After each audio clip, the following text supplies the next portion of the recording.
Hello EFD squad and welcome back to Mundial, where Pat and I journey out of Europe to see what the football is occurring further afield. Yes, and on today's menu, we go back to Bandung. We take a look at an international side who conceded 104 goals in 3 games, and we find a way to combine your weekly shop with the football. You're welcome. We start this week in Fans Corner, where you guys have been peppering our Twitter accounts with the most ridiculous Wenger out signs going, much to Pat's delight.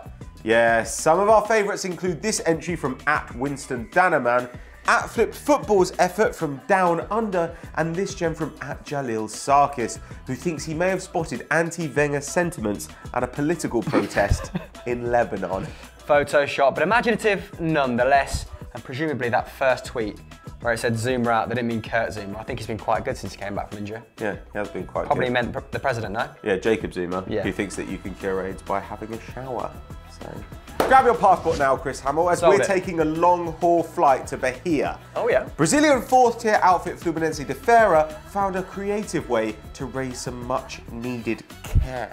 Yes, that's right, buddy. Not content with sponsors on both their shirts and shorts, the players' names have now been replaced with the local supermarket's bargain of the week. For example, number 10 and star striker Fernando Sobral is now pizza, $10.98.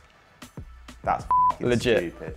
The team's marketing director, Chico Melo, has said it was a necessary step as the Brazilian Football Confederation does little to support the small teams further down the pyramid. What would you have on your back, mate? Chipotle, pickle, gherkin, knob gags.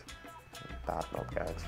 Hold on now, Pato. Quiet while we sneak illegally across the Paraguayan border into Argentina for our next story. I've actually Yes, done I've got bored with writing standard segues, where this week, Edgardo Bauza lost his job with the Albiceleste after just 8 matches in charge. Yeah, he's going to I'm take still over a speaking castle full of lava. In a hushed tone. Mario Kart reference. Yes, the recent 2-0 loss to second-bottom Bolivia, leaving Argentina 5th in the South American quals, appears to have pushed the powers that be over the edge. Their top targets now are said to be Sevilla's Jorge Sampaoli and Atletico's Diego Simeone. Interesting. Football España have reported that the Sevilla boss is in pole position and can be bought out of his contract for €1.5 million. However, beIN Sports think the exec board may go all guns blazing for Simeone, who recently shortened his contract at Atleti to 2018, making him more affordable than in recent times. Whoa, who do you think will be Lionel Messi's next national team manager? Will it be Waluigi? Will it be Wario? Will it be those little f***ing Toad. weird skeletons? Yeah, vote for Toad in the poll right up there. That's actually a really good Toad noise. Let's hop over to Indian El Paso to soak in the country's biggest derby. It's the Kolkata Derby. It is Mohan Bagan versus East Bengal, a game that regularly attracts crowds of up to 100,000 spectators. It's not that impressive in India though. There are loads of people there. But the mood was jubilant between both sets of fans at the Salt Lake Stadium as league leaders Aizawl had lost earlier in the day, leaving both teams an opening to steal in on first place. Excellent pronunciation of Aizawl. Thank you, guest. Haitian Sonny Nord, last season's golden ball winner, opened the scoring with a sublime 25-yard free kick. He's pretty good at that. It's pretty didn't see handy. the highlight. Before 19-year-old Azahradin Malik added some gloss to the scoreline with a deft chip. The Mariners, yes, they do share a nickname with Grimsby Town, and now 1 point to the good in the league, while East Bengal slipped to 3rd. Oh, yeah. Like Hamill after a jalfrezi, locals are shitting themselves with excitement. As the old saying goes, Pato, you can't knock a man for trying. A sentiment which heavily applies to our next subject, the Federated States of Micronesia, who back in 2015 went viral after conceding over 100 goals in 3 games. Yes, Hamill, their first Pacific Games was a bloodbath. It included losses of 30-0, 38-0 and 46-0. To put that into context though, it was the first time for a lot of the players that they'd actually played on an 11-a-side pitch, and they'd never been out of their country. And coach Stan Foster admitted it was a lot for his players to take in. Despite these heavy losses, the attitude of the players was said to have won over many admirers, and as a result of the participation, the team stand a stronger chance now of being recognised by FIFA and reaping all the rewards that entails. Yes, now ex-coach Paul Watson has started a petition for the islands to be recognised by FIFA, which could mean funding of up to $100,000 a year. Links are in the description below. Sign up and send me and Hamill a screenshot for a shout out on Sunday Vibes.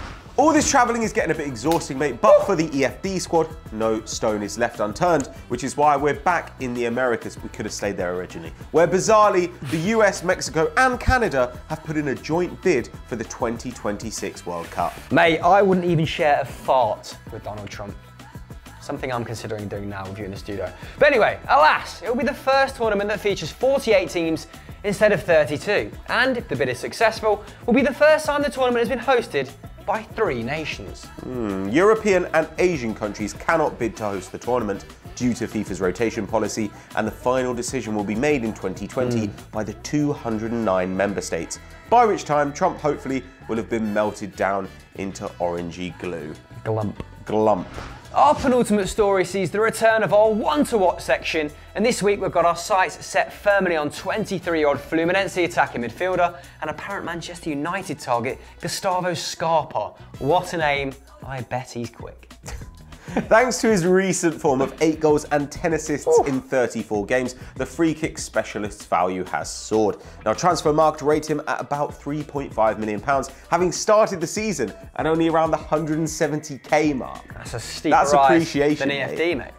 Almost. Stats-wise, he's averaging 3.6 shots per game with that cannon of a left foot, 3.2 key passes, and nearly 5 long balls per game too, demonstrating an impressive range. However, he's yet to play in the Copa Libertadores, which is normally a better indicator of talent because, well, Brazilian league football is terrible most of the time. Well, time will tell, but from what we've seen, he's definitely worth a punt at that money. What do you think though, Fluminense fans? Do you rate him or don't you? Get at us on Twitter. Fluminense. I was saying Fluminense. That's wrong. But we roll on, we go He's again. 23, there's 0 chance he's going. We go again. Now, we were going to end it there, but then we saw this story at the 11th hour and we had to include it. Hamill, go ahead, mate. Get in there, my friend. This should become a regular feature. Yes, Pato, it's back. It's the Bandung Special. 3 weeks ago, we covered Essin's move to the incumbent Indonesian champions.